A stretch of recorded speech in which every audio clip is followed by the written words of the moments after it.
your news. In your community, this is KRBC, Abilene's local news at 10.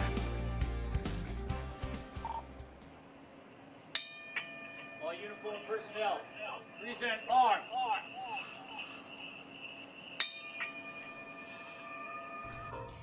Across the country and the world, victims of the September 11th terror attacks honored and remembered.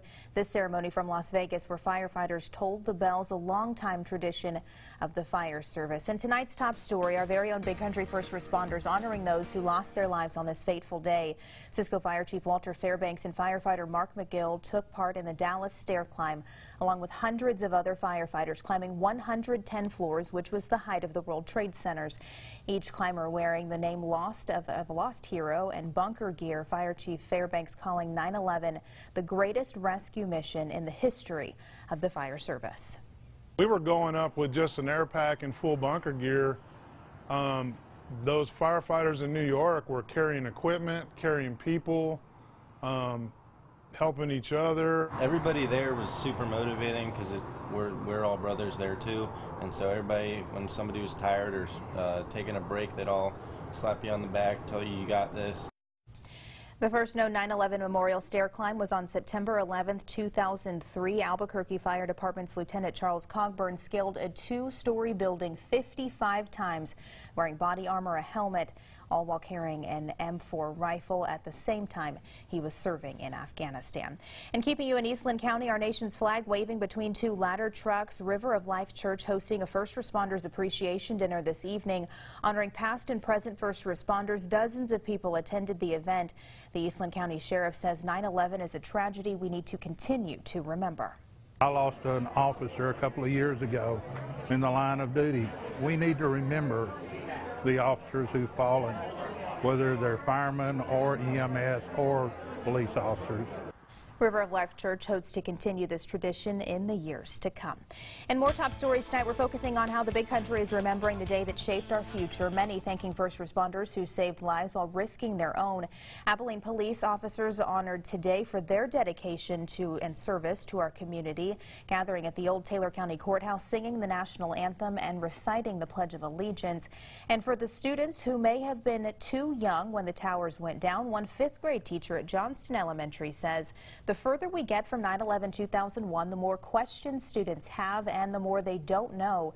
So she tries to teach her students to appreciate American symbols and ask others what they remember from that day.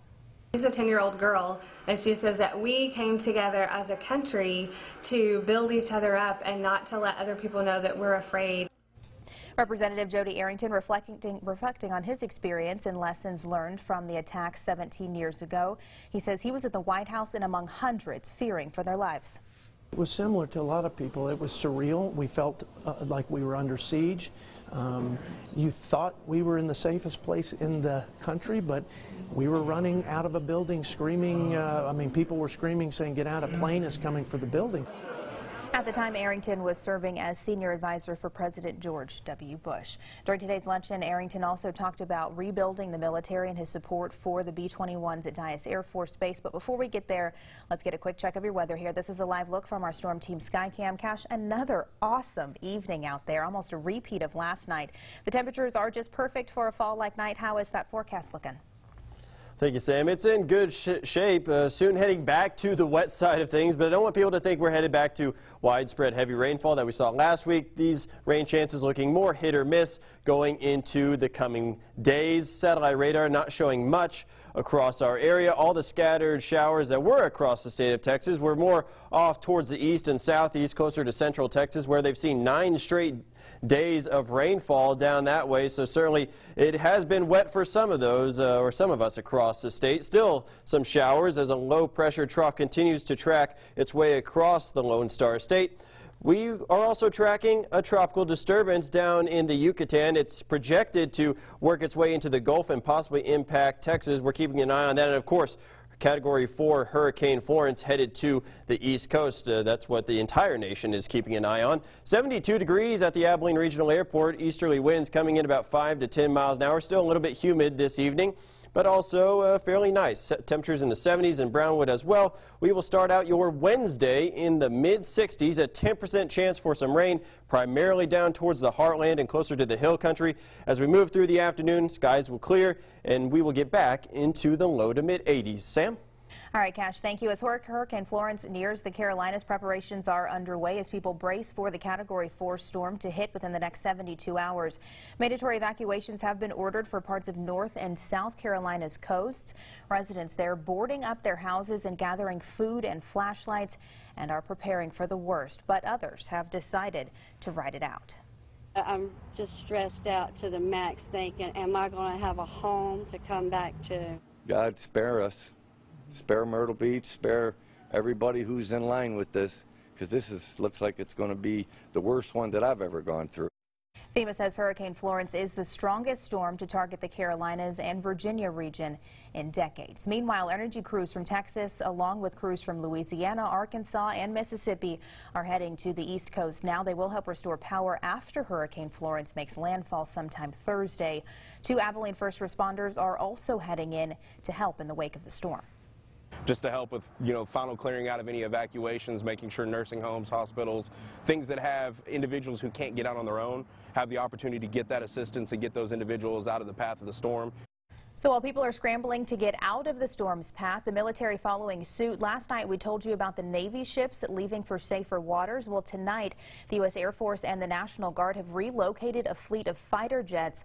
A spokesperson for the U.S. Air Force said the Virginia base can withstand hurricane force winds, but there's no point in risking the damage to the aircraft.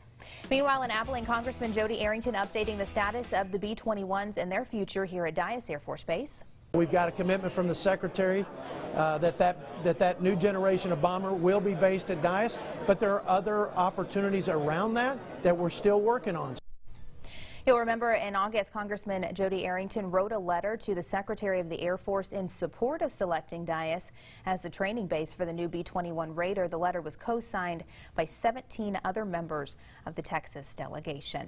And all new tonight at 10, there may have only been 62 names added to the Medal of Honor wall at Dyess Air Force Base. Today, another name added to that list. Technical Sergeant John Chapman, awarded for his action in Afghanistan in 2002, his valor inspiring the men and women still serving today. See what he did on that mountain in Afghanistan and how he sacrificed his life, not only after he was wounded, to keep fighting. What that does to inspire other servicemen and women to get out there and keep up the good fight.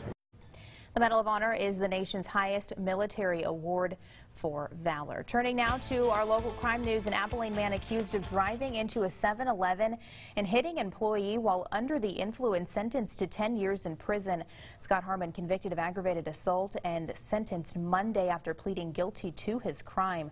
Court documents say Harmon was drunk when he drove into the wall of a 7-Eleven, that crime happening back in November of 2014. And turning now to an update tonight in the capital murder trial of this man, Dylan Gage Compton. The 21-year-old is accused of killing a corrections officer 2 years ago.